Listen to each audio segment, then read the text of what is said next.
Le phénix renaît de ses cendres. Le loup sort de sa tanière. Le chasseur repart à la chasse. Cette Coupe du Monde est l'occasion pour Jude Bellingham de montrer qu'il est là, de retour au niveau, et que depuis son retour de blessure, il est encore présent.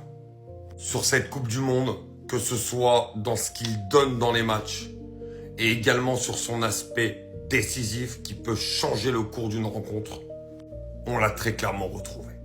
Dans un match encore très difficile pour l'Angleterre aujourd'hui, je vais en parler dans une autre vidéo, que ce soit encore et toujours Jude Bellingham qui vienne sauver la nation, ça montre quelque chose et ça envoie surtout un signal fort. Parce que dans ce mondial, on le voit très actif, très remuant, très gros volume de jeu. Mais encore une fois, et on le répète, et c'est là qu'il avait été performant lors de sa première saison au Real, quand il approche de la surface de réparation, il est en pierre. Quand il arrive dans le dernier tiers du terrain, il y a quelque chose en plus, c'est Jude Bellingham. Ce qui montre peut-être au fur et à mesure du temps que c'est plus forcément au milieu de terrain qu'il faudra l'utiliser ce joueur-là, mais sûrement un peu plus haut. Et aujourd'hui, alors que son équipe est dans le pétrin et que dans le jeu au milieu il fait un bon match, mais s'il n'y a pas de, on va dire s'il n'y a pas de choses offensivement qui se créent, c'est pas non plus de sa faute. Et pourtant c'est lui qui vient terminer les occasions. C'est lui qui vient apporter en 8 minutes un but et une passe décisive. Et c'est lui qui vient donner la première place du groupe à l'Angleterre. Et ça, c'est incroyable. La dernière fois qu'on avait vu Jude B à ce niveau-là, c'était en 2024. Un joueur que tu vois partout, tu comprends pas s'il est ailier gauche, s'il est 9, s'il est 6, s'il est 8, s'il est 10. Un volume de jeu énorme, un coffre, un cardio illimité, toujours dans les bonnes zones à dévorer les espaces. C'est ce qu'il avait fait face à la Croatie déjà, et c'est donc la deuxième fois durant ce mondial qu'il ouvre les bras. 2 buts, une passe D pour Bellingham durant cette Coupe du Monde. C'est lui qui vient ouvrir le score sur corner, mais c'est aussi lui qui est passeur pour Harry Kane suite à un super appel dans le dos de la défense, et il envoie un très bon centre sur Kane qui n'a plus qu'à la terminer. En parlant d'Harry Kane, il est à 73 buts, 7 passes D, et devient officiellement le meilleur buteur anglais de l'histoire en Coupe du Monde. Pour ceux qui sont arrivés jusqu'à là, vous verrez dans les commentaires certains dire « Pour une fois, t'es objectif ». L'objectivité n'existe pas. Vous avez juste entendu ce que vous voulez entendre, c'est différent. On connaît votre jeu déjà. Quand ça va dans votre sens, là, je suis objectif. Alors qu'en réalité, je peux vanner, je peux taquiner, mais je dis toujours ce que je pense. Jude, c'est clairement l'homme fort de l'Angleterre durant ces 3 matchs. Et il est simplement en train de nous régaler. Sinon, vous les gars, vous en pensez quoi? Ramenez-vous sur Snap Passance en nu. Il est méchant, il est méchant, il est méchant. Il faut être objectif, je le suis. Jude Bellingham, dans cette Coupe du Monde, je le retrouve. Parce que oui, j'ai l'impression de retrouver le Jude Bellingham de la saison 23-24 qui, pour moi, était favori au Ballon d'Or. Que c'est clairement lui qui a libéré l'Angleterre de ce bourbier face au Panama. Parce que pendant 1 heure, l'Angleterre a essayé, mais face à un bloc aussi bas que le Panama, c'était très compliqué pour eux. Et sur un corner, Bukayo Saka le tire, c'est arrivé sur Jude Bellingham qui met son pied gauche et qui trouve le chemin défilé. Donc il inscrit son 2e but de la Coupe du Monde. Et après être buteur, il est aussi passeur pour Harry Kane qui a en seulement 2 tirs. Oui, parce que jusque-là, il n'avait pas tiré. 2 tirs seulement pour permettre à Harry Kane de marquer son 3e but dans cette compétition. Bellingham et Harry Kane rejoignent les joueurs comme Vinicius, Mbappé, Messi, Dembélé, etc. au classement des buteurs, au classement surtout des joueurs qui répondent présents. L'Angleterre se qualifie donc pour les 16e de finale et affrontera un meilleur 3e. Que j'entende un qui me dise que Jude Bellingham ne porte pas l'Angleterre. Continuez aussi à me parler de vos milieux à la con. Que ça soit un Vitinha, ce genre de système de merde, qui est bon que au PSG mais qui pue la merde au Portugal. Joe Neves, j'y vais pas trop m'attarder. Pedri aussi, lui, là, en Espagne, c'est tellement une fraude. Hein. Moi, je vais commencer à tout mélanger ce soir, c'est cuit. Il casse la gueule à tous vos milieux modernes de merde. C'est clair, net, précis. Je vais me faire des ennemis et je m'en bats les reins. Ma parole, ce joueur-là, il est trop fort. Un but, une passe D. Tu vas dire quoi? C'est le plus beau des métis? C'est le plus grand? C'est le plus fort? Vas-y, qui veut le test? Qui peut le test? Qui peut le test? Qui peut parler avec lui? Qui peut le regarder dans les yeux? Ce mec-là, il va t'envoyer aller chercher des canettes au Hanout. C'est la première et la dernière fois que vous parlez mal de mon métis préféré. Est-ce que c'est bien clair?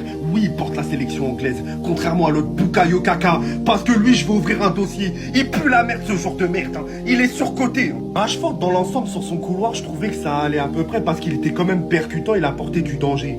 Voilà. Harry Kane, de tout le match, je ne l'ai pas vu, mis à part son but. Voilà, il fallait que je le place. Parce que lui, là aussi, ça commence à bien faire. Dieu merci, mon métis préféré, il lui a fait une bonne passe D quand même. Voilà. Donc tous ceux qui me disent que, oui, l'Angleterre est portée par Harry Kane. Non, l'Angleterre est portée par mon métis préféré, par Jude Bellingham. C'est le meilleur joueur anglais. Et tout simplement, c'est le meilleur milieu du monde aussi. Il y a qui va oser me contredire et me dire quoi? Personne. Maintenant, chut, regardez la télé. Simple, efficace, fin de la discussion, l'histoire, elle est close. Vous voyez? Et après, on lui demande de se taire. On lui demande d'oublier tout ça. Le score reste ainsi et l'Angleterre affronte le Portugal en 16e de finale. Conscient de la situation, en Angleterre, il peut compter que sur lui-même. D'une présence à la surface sur un corner, à la 62e minute, celui-ci montre le schéma défilé à son équipe. Et vu qu'on sait que mener d'un but, c'est jamais assez, toujours en prise de responsabilité, celui-ci chope le ballon, se défait de son vis-à-vis et envoie un joli centre en pleine surface où il va venir trouver son coéquipier Harry Kane, qui va venir par marquer et faire le break pour l'Angleterre. Mais sans lui, c'est tout simplement rien en fait cette équipe. Le mec débloque des matchs à lui tout seul, marque des buts, rend meilleur ses coéquipiers, en plus d'amener une activité folle sur le terrain, d'un volume de jeu monstrueux, un leadership tout simplement impressionnant. Il sait faire tout ça quand on lui donne l'espace. Et comme vous le voyez, il le fait. Et une fois qu'il arrive au Real Madrid, tout ça ce qu'il sait faire de bien, on lui demande d'oublier. Alors qu'il a tout gagné au Real Madrid ainsi, il a failli être ballon d'or au Real Madrid ainsi. Dans cette dimension, dans cette zone-là, Bellingham, pour moi, il était clairement l'un des meilleurs milieux de l'histoire du football. Je vous abuse même pas un petit peu. Un milieu de terrain avec une palette technique aussi large que celle-là, suivant quand même le football depuis un moment, c'est pas commun, c'est pas fréquent, c'est pas quelque chose qu'on voit souvent. Ce mec est un véritable monstre sur le terrain. Les gars, finalement, les stats donnent raison aux joueurs du Real Madrid. Comment au Real, t'as Bellingham, t'as Mbappé, t'as Vinicius, et quand tu les vois au Real et quand tu les vois en sélection, c'est pas les mêmes.